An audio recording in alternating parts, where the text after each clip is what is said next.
Përshëndetje dashur shikues, mirë se vini në Agora News. Kosova do të shkojë drejt zgjedhjeve të 7 qershorit të këtij viti pas një krize që e përfshiu vendin duke mos zgjedhur dot presidentin e Republikës. Por çfarë prodhon kjo krizë në vetvete dhe çfarë do të sjellin këto zgjedhje dhe sa e rëndojnë ato vetë Kosovën qoftë në rrafshin politik, por edhe në aspektin ekonomik e social. Për të folur për këtë çështje, por edhe tematika tjera që kanë të bëjnë me Kosovën, ne kemi të ftuar analistin Selatin Redkoceri. Zoti Redkoceri, përshëndetje. Përshëndetje. Zoti Redkoceri, çfarë do të thotë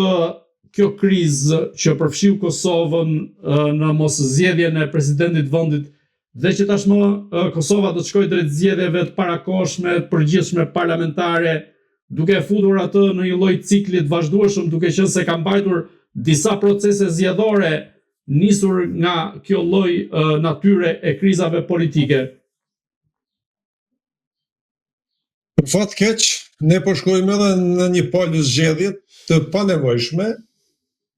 Mendoj se ky skenar veç ka qenë i parapërgatitur. Kemi pas paralajmërime nga vetë zoti Kurti se do të shkojmë edhe një herë në zgjedhje dhe si duket edhe ashtu po ndodh. Nuk e di edhe me këto palë zgjedhje të cilat tani më veç po i kemi me 7 qershor janë të caktuara, është e caktuar data, ne na pret edhe një cikël tjetër zgjedhor, me njëherë ka fundi i vitit tashëm, sepse kjo veç po tregohet se do të ndodh asisoj me qenë se përsëri struktura apo formati i partive politike të cilat do të garojnë në këto zgjedhje thuajse është i njëjti, nuk kemi diçka të re, nuk kemi ndonjë subjekt ri i cili do të na krijon të përshtypjen se mund të ndryshoj shumë vota në favor të zotit Kurti. Sigurisht që zoti Kurti do të humbë vota, nuk do ta ketë 51%, por ai do të ketë një votë sa t'i mjaftoj për të na dërguar edhe në një palë zgjedhje, sepse i njëjti nuk e ka qëllimin për ta zgjidhur krizën, ai dëshiron të heqë kështu pa kontroll parlamentar, edhe kështu do ta vazhdoj edhe për disa kohë, meqense shumë marrëveshje apo marrëveshjen e Brukselit edhe marrëveshjen e Ohrit, të cilat i ka obligim ndërkombëtar, zoti Kurti dëshiron t'i prolongoj edhe nuk dëshiron t'i zbatoj. Andaj ne kemi frikë se edhe në këto zgjedhje të cilat do të shkojnë me 7 qershor, Kurti do të ketë mbi 40 deputet. Ato i mjaftojnë për të na shkaktuar edhe një palë zgjedhje në një afat brenda 3-4 muajsh, pasi që përfundoi ky cikël zgjedhor shumë i panevojshëm. Sa i përket procesit të zgjedhjes së presidentit të vendit, Albin Kurti ka akuzuar opozitën se ka qenë ajo fajtorja kryesore për bllokimin e këtij procesi dhe duke bërë që vendi të shkojë drejt zgjedhjeve të parakohshme. Në këtë rast është Albin Kurti që ka futur në kurth opozitën, apo është opozita ajo që ka futur në kurth Albin Kurtin për ta dërguar drejt një procesi zgjedhor në mënyrë që ta dëmtojë qoftë në aspektin elektoral, po ashtu dhe atë politik? Unë do të doja që tjetë opozita ajo që e ka futur në kurth edhe na ka çuar drejt zgjedhjeve, por për çudi edhe në këtë rast Kurti është ai që po ta çon në zgjedhje, sepse ai ose ka frikë këtë numër të madh votave dhe e din që nuk mund t'ju dalë gjithë atyre detyrave, gjithë atyre obligimeve, dhe ky si një menaxher i dobët, një menaxher i keq me financat publike, ky e çon vendin në zgjedhje dhe ky dëshiron të punoj pa kontroll, siç bëri një vit e mbajti qeverinë pa kontroll dhe dëshiron të vazhdoj edhe një vit tjetër, dhe për fati është i mirë që atë natë nuk arritën ta zgjedhin presidente zonjën Feride, e cila po të zgjedhej në atë formë do të ishte sulmi më i madh i kushtetutës, apo për mos thënë që ishte i parapërgatitur një puç. Atë e pam të një deputet Naim Bardiqi, i cili e tha se do ta zgjedhim karate presidentin e pastaj shohim se çka po thon gjykata kushtetuese. Domthonë qëllimi atë natë ka qenë për ta zgjedhur presidentin në atë formën karate si ata thanë, dhe me vonë me po se çka do të thënë gjykata kushtetuese. Në këtë mënyrë unë mendoj që kishte presion ndërkombëtar dhe të njëjtën kohë presion opozitor, kuptohet nga oponentët e luftës së UÇK-s, të cilët në kanale të ndryshme mund të them edhe e kanë kërcënuar zotin Kurti, se nëse vepron diçka të tillë, atëherë ata do ta pengojnë me dhunë. Dhe nuk do ta lejojnë këtë proces të shkojë tutje. Ndërkohë, cila ishte arsyeja që nuk u përfshi emri i Vjosa Osmanit për të qenë sërish ajo një kandidaturë për detyrën e kreutorit të shtetit? Po, sigurisht nuk u përfshi zonja Vjosa Osmani, me qenë se Kurti nuk e don një zonjë siç është presidentja Vjosa, e cila kishte raporte të jashtëzakonshme me faktorin ndërkombëtar, sidomos me Shtetet e Bashkuara të Amerikës. Kulmi arriti në momentin e krijimit të bordit paqes, ku zoti Trump u po hapur se i jep mbështetje zonjës Vjosa Osmani, dhe këtë nuk mundi ta duroj zoti Kurti. Dhe për këtë nga ai moment, te kemi ditë edhe pak më herët se ka probleme me zonjës Vjosa Osmani dhe zoti Kurti, por finalja ka arritur në momentin kur zoti Trump hapur në një farë mënyrë e ka përkrah edhe për një mandat zonjën Vjosa Osmani, dhe këtë nuk mundi ta ka përdi zoti Kurti, dhe ja ku e kemi gjendjen. Tani zonja Vjosa Osmani sigurisht do t'i bashkangjitet LDK-s, dhe me bindje të plot them se LDK-ja do të rritet për një numër të konsideruar votash. Jo për aq vota sa ja ka dërgu lëvizjes vetëvendosje, por sigurisht për gjysmën e atyre votave do të rritet LDK-ja, dhe në këtë mënyrë do të humbë VV-ja, nuk do t'i ketë më kur 51%. Unë pres që tjetë dikon aty të 35-37%, fati do t'ishte që zoti Kurti tjetë në 40 deputet. Se sistemi jonë zgjedhor është i tillë që edhe nëse ti i ke 35%, mund t'i kesh afër 40 deputet, sepse 20 deputetet pozitat e rezervuara për serbët edhe minoritetet e dëmtojnë përqindjet, dhe në këtë rast rritet numri i deputetëve shqiptar, edhe nëse ti ke një përqindje më të vogël se 35%, dhe aty thuj se është e pamundur të themi se zoti Kurti do t'i humb 15% në këto zgjedhje, kështu që unë parashoh edhe një cikël tjetër zgjedhor, sepse është e dëmshme që partitë opozitare të bashkëpunojnë edhe në tarmen me zotin Kurti, sepse ky veç u po se është i padenjë dhe i pazoti dhe i paaft të udhëheq me shtetin. Zoti Redkoceri, do të kalojmë edhe tek faktori LDK në këtë rast dhe roli i Vjosa Osmanit, por të mbetemi sërish tek pjesa e Vjosa Osmanit, e cila reagoi përmes një video në Facebook pas dështimit për zgjedhjen e presidentit, duke paralajmëruar për një mision për hapjen e rrugëve të mbyllura nga padrejtësitë. Dhe në videon që ajo ka realizuar, në sfond kishte presidentin Ibrahim Rugova. Ajo e ka cilësuar në atë rënd për Kosovën dështimin për zgjedhjen e presidentit dhe rrjedhimisht për dërgimin e vendit në zgjedhjet e reja të parakohshme. Dhe për ta cituar literalisht, ajo thotë, mbrëm ka qenë një natë e rëndë për Kosovën, por ky popull ka ditur të ngrihet edhe nga momente shumë të rënda. Prandaj ka ardhur momenti që të japim dashni dhe vetëm dashni për vendin ton, mjaft më me propagandë, mjaft më me urrëtie, mjaft më me përçarje me ndjellje të frikës, mjaft më aty ku ka urrëtie duhet të sjellim vetëm dashni për njëri tjetrin dhe vendin ton, aty ku ka frikë duhet të sjellim shpresë, e aty ku ka propagandë dhe shpifje duhet të mbrojmë të vërtetën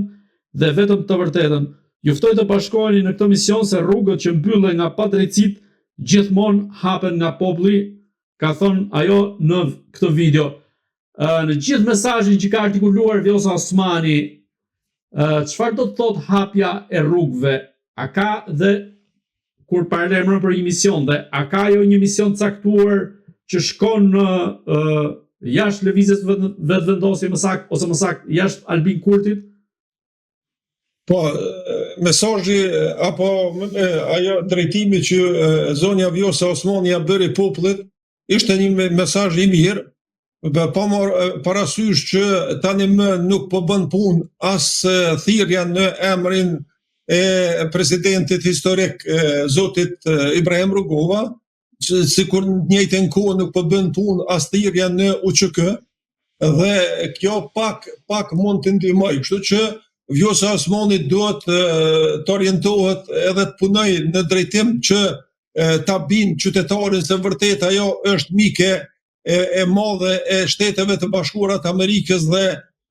Bashkimit Evropian, dhe vetëm në këtë formë ende ka shpresë dhe mundësi që të fitohen vota. Përndryshe, thirrja në liderët legjendar them se vërtet është e kotë, edhe nuk do t'ja preferoja më askujt sepse nuk po shkon më. Kemi tani gjeneratat e lindura pak para luftës edhe mas luftës, cilat fare nuk e njohin, as nuk e din kush ishte Rugova e kush ishte UÇK-ja, kështu që pak bën punë ajo që ne thirremi në liderët historik, e thirremi në UÇK-n, sepse rinia nuk po don të ndëgjoj fare për atë punë. Andaj zonja Vjosa Osmani duhet të na tregoj përfundimisht se çka lypi për këto 5-6 vite te lëvizja vetëvendosje, edhe ajo duhet të del hapur dhe të tregoj se çka ka përjetuar gjatë 5 viteve. Gjatë 5 viteve dhe pse ishte ajo aq besnike deri në momentet e fundit. Ajo i ka pasur vetëm 2024 kur ju ka drejtu parlamentit, duke treguar se zoti Kurti po lun piçës me Shtetet e Bashkuara të Amerikës dhe me faktorin ndërkombëtar, por para kësaj asnjëherë ajo nuk ka treguar se vërtet gjendja apo marrëdhëniet e Kurtit me faktorin ndërkombëtar, sidomos me Shtetet e Bashkuara të Amerikës, janë të këqija. Andaj ajo zonjë tani duhet të i tregoj popullit se çka ka bërë me këto marrëdhënie ndërkombëtare, edhe pse Kurti vërtet i ka punë të keq me Shtetet e Bashkuara të Amerikës, sepse për momentin i vetmi adut që neve mund të na shpëtojnë nga elementi Albin Kurti është që të demaskohet edhe të tregohet popullit e vërteta lidhur me këto marrëdhënie, sepse e kemi po asnjëherë vetëvendosja nuk e pranon se i ka marrëdhënie të këqija me Shtetet e Bashkuara të Amerikës, derisa në anën tjetër të gjithë e dim mirë se zoti Kurti për këto 5 vite asnjëherë nuk e ka shkel State Departamentin Amerikan, shtëpinë e bardhë as Pentagonin. Kështu që dihet shumë mirë fakti se zoti Kurti i ka punët shumë keq me Shtetet e Bashkuara të Amerikës.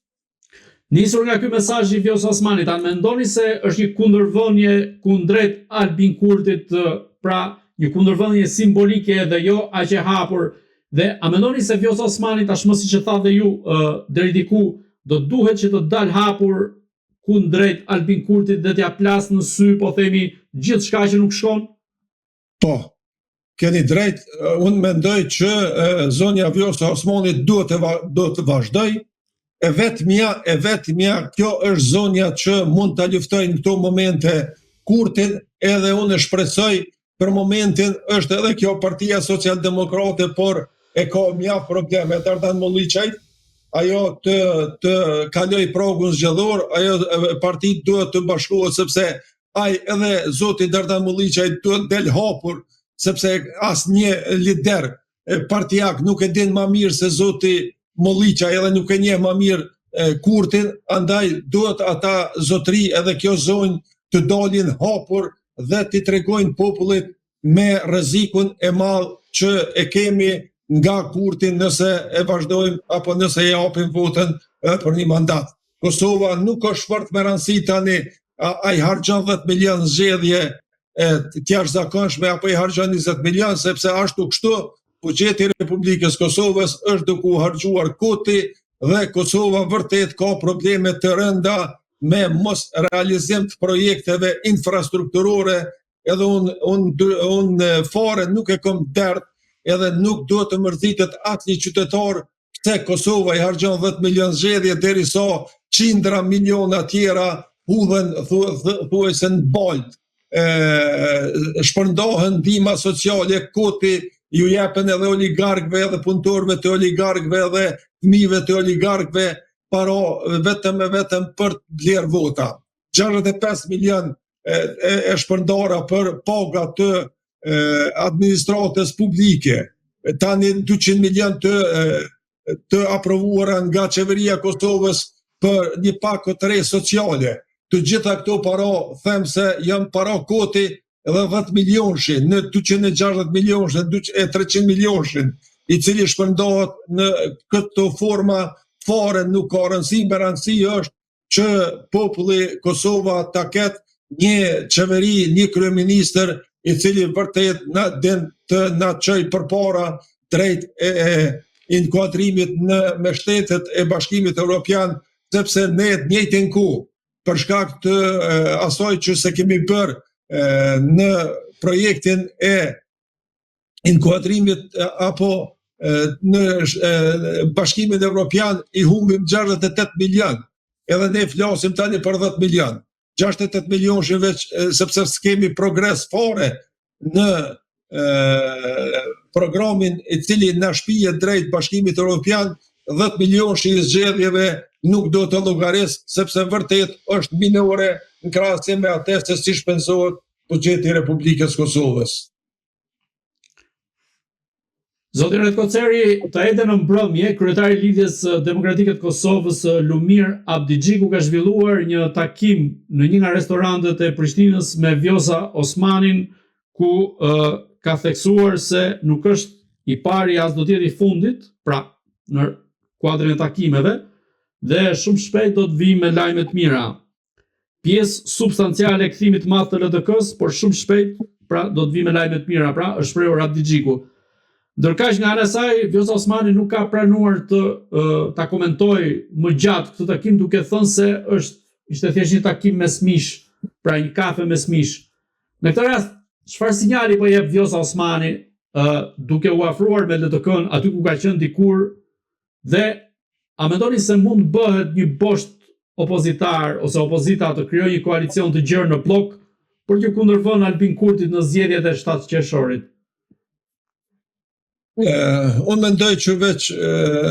zonja Osmani veç është në LDK, ajo deri në momentet e fundit ka shpresuar se do të jetë presidente e Republikës Kosovës,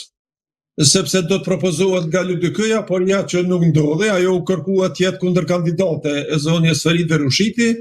dhe nuk pranoi. Përndryshe zonja Osmani deri në momentet e fundit ka menduar se do të jetë edhe një herë presidente e Republikës Kosovës, por me që e tradhtoi zoti Kurti, ajo nuk arriti të bëhet presidente. Kështu që blok opozitar nuk do të kemi, e djatha e LDK-ja që konsideron veten, ajo tenton të mbledh tubzat e veta të ndara, edhe t'i kthej edhe një herë, ndërkaq bloku tjetër do të jetë PDK-ja me disa copzat vetat, ka mundësi që zoti Limaj të kthehet në PDK, Ramush Haradinaj, Alianca do të konkurroj e pavarur, kështu që përsëri do t'i kemi 4 parti. Nuk e di PSD-ja Dardan Mulliçaj, a do të shkojë me LDK-n apo me PDK-n, dhe kjo është ka mundësi, domethënë LTK, PTK edhe VV-ja do të konkurrojnë, do t'i kemi 3 subjekte të mëdha që do t'i kemi në garë në këto zgjedhje. Mendimi im është që ndarja votës kësaj radhe do të jetë krejt ndryshe, VV-ja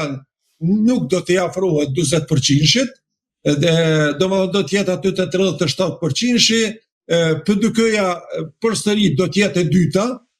sigurisht nëse edhe nisma socialdemokrate e Fatmir Limajt shkon me ta, dhe LDK-ja treta, dallimi mes PDK-s edhe LDK-s do të jetë i vogël, edhe dallimi do të jetë jashtëzakonisht i vogël mes VV-s edhe PDK-s. Nuk do të jetë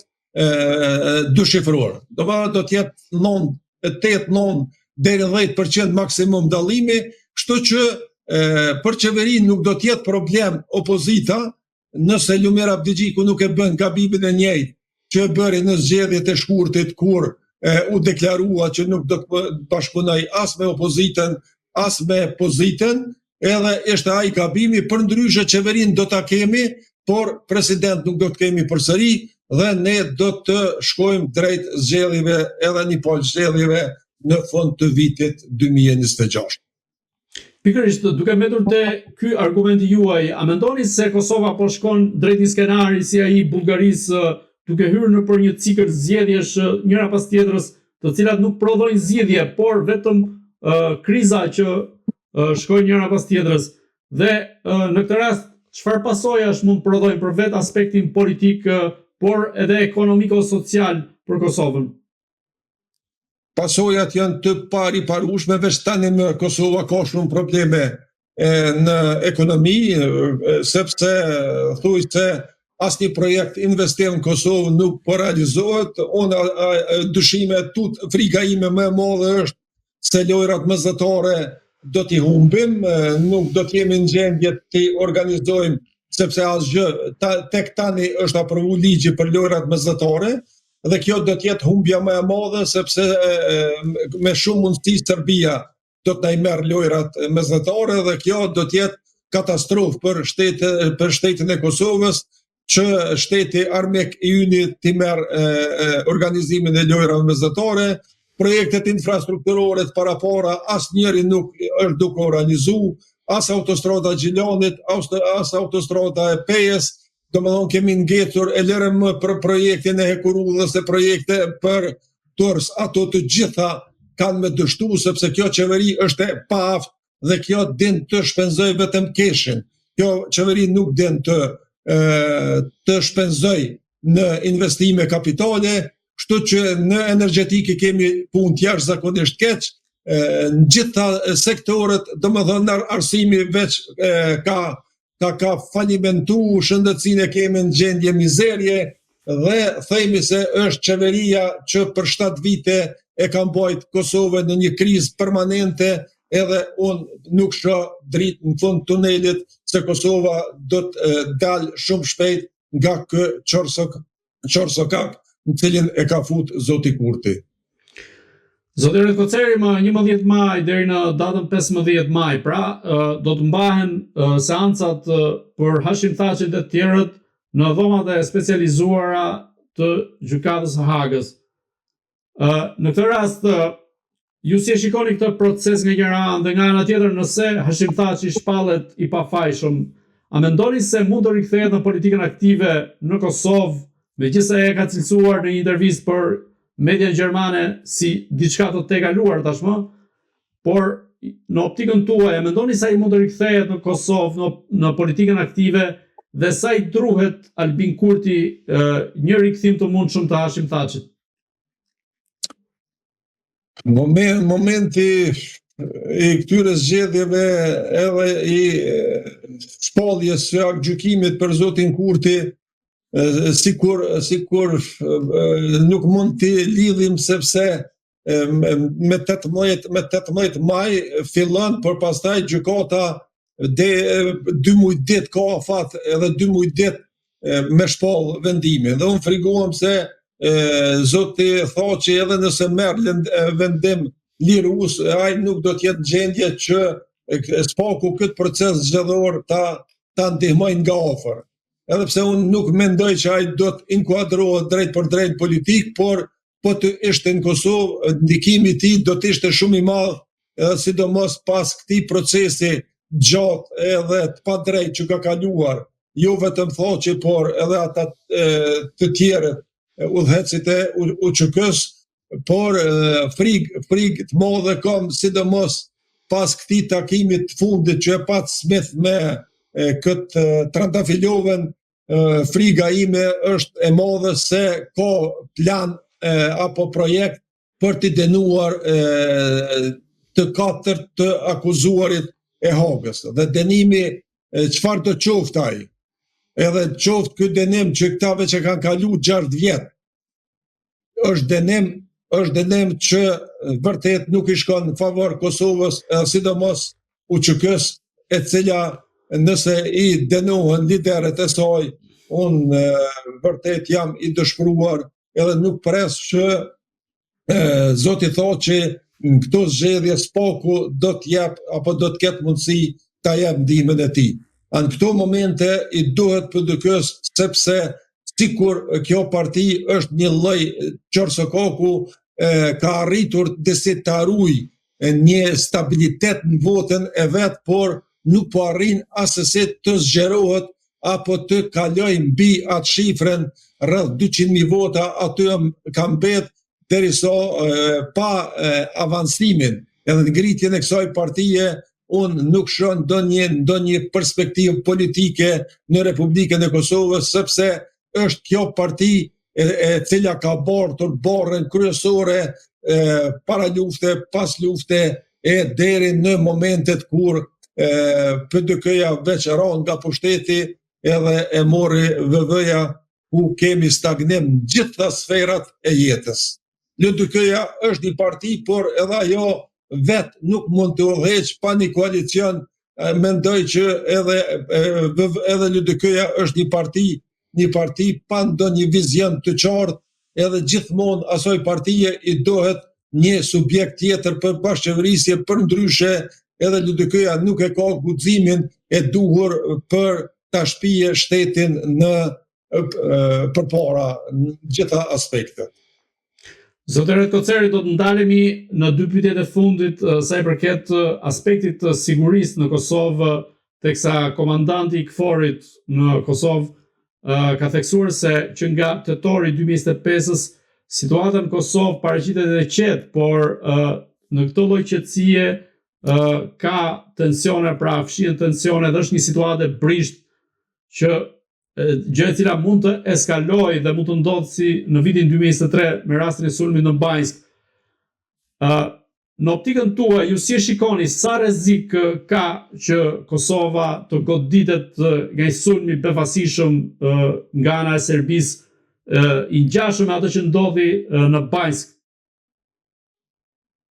Kësi sulmet vogla sporadike apo që tentohet të bëhen nëpërmjet faktorit serb të brendshëm, mund edhe të ketë. Por megjithatë, pas vendimeve të cilat gjykata e Kosovës i ka marrë me dënim të përjetshëm të pjesëmarrësve, unë mendoj që edhe serbët vendor do të mendojnë shumë nëse jam mësyn një sulmi eventual apo para përgatitje për të bërë ndonjë sulm siç ishte ai i Banskës edhe i kanalit Iber Defense. Kosova nuk është në NATO kështu realisht, por Kosova e ka NATO-n. Dhe Serbia nuk është aq e çmendur që të futet edhe një herë në luftë me NATO-n, sepse ne e dim kufit edhe sigurinë në vend i ka NATO, i ka KFOR-i, kështu që nuk shoh përveç ndonjë konflikti këtu të brendshëm që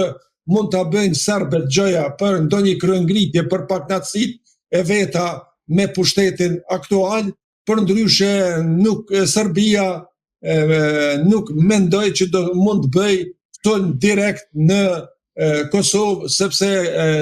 aq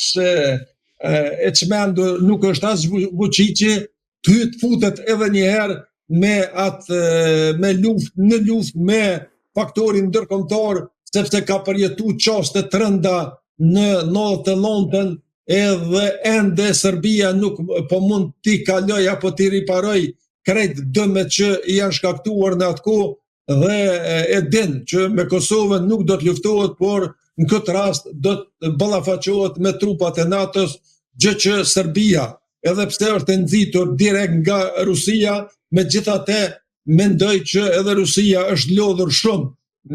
me luftën e Ukrainës, kështu që edhe asaj përveç këtyre luftrave hibride të cilat bëhen edhe aty këtu mund të ketë nga pak probleme, megjithatë luftë klasike unë nuk pres që mund të ketë në Kosovë, sidomos tani kur i kemi shumë vatra të hapura anë kanë në lindjen e mesme atje në Ukrainë, veç po vazhdon lufta, unë nuk pres përshkallëzim të situatës të sigurisë në Kosovë, sepse i besoj shumë faktorit NATO, e sidomos KFOR-it, i cili me 5.000 e ma tepër trupa është në Kosovë dhe shumë shpejt mund të aktivizohet me ma shumë trupa për të mbrojtur sovranitetin e Republikës Kosovës. Duke mbetur te pjesa e sigurisë, ka pasur një iniciativë për një rezolut në Kongresin Amerikan nga 2 kongresmen Amerikan lidhur me antarësimin e Kosovës në NATO. Ju si e vlerësoni këtë lloj iniciative dhe ndërkohë sa gjasa ka që Kosova të antarësohet në Aleancën e Atlantikut të Veriut? Unë mendoj jemi vënë në këtë proces dhe me një lider tjetër qeveritar, po të kishim fatin ta kemi Ramush Haradinaj, i cili veç e formoi ushtrinë e Kosovës, është kryesori njeri që e ka formuar edhe pse atëherë ishte në qeveri zoti Isa Mustafa. E kemi dëgjuar live zotin Mustafa kur e ka pranuar te ushtrinë e Kosovës, e ka formuar direkt zoti Ramush Haradinaj me miqet e vet, të cilët i ka në Shtetet e Bashkuara të Amerikës, edhe unë do të besoja që në këtë rast edhe në NATO një lider, si që është Ramush Haradinaj, ose po të ishte thoqin në Kosovë, atëherë unë jam i bindun që Kosova veç do të futej me procedurat të përshpejtuara në NATO. Për ndryshe unë kam frikë, përveç nëse Shtetet e Bashkuara të Amerikës vendosin në mënyrë të pavarur edhe e bëjnë trysnin që ata duhet ta bëjnë për NATO-n, nëse nuk plas diçka tjetër që Shtetet e Bashkuara të Amerikës të dalin komplet nga NATO dhe të mbetet NATO vetëm për Evropën, atëherë unë dyshoj shumë që pa Shtetet e Bashkuara të Amerikës, Kosova ndonjëherë do të ketë mundësi vetëm me Bashkimin Evropian të jetë në NATO. Me Shtetet e Bashkuara të Amerikës gjithçka është e mundur, edhe pse e kemi Kurtin në qeveri, unë kam bindje të plot, nëse Shtetet e Bashkuara të Amerikës duan të na kenë në NATO, atëherë veç do të jemi në NATO. Kjo është edhe pjesëmarrja jonë tani që do të marrim pjesë në Gaza me jo shumë trupa, por megjithatë pjesëmarrja shumë e rëndësishme. Kjo tregon që veç Forca Sigurisë Kosovës është e përgatitur të futet në NATO, dhe mendoj që është një ushtri shumë e përgatitur për të qenë pjesë e strukturave të NATO-s. Zoti Ret Koceri, unë ju falenderoj që ishit në Agora News. Faleminderit, ishte kënaqësi. Të dashur shikues, bashkë do shihemi në intervista të tjera, por mos harroni të bëni subscribe në kanalin tonë në YouTube.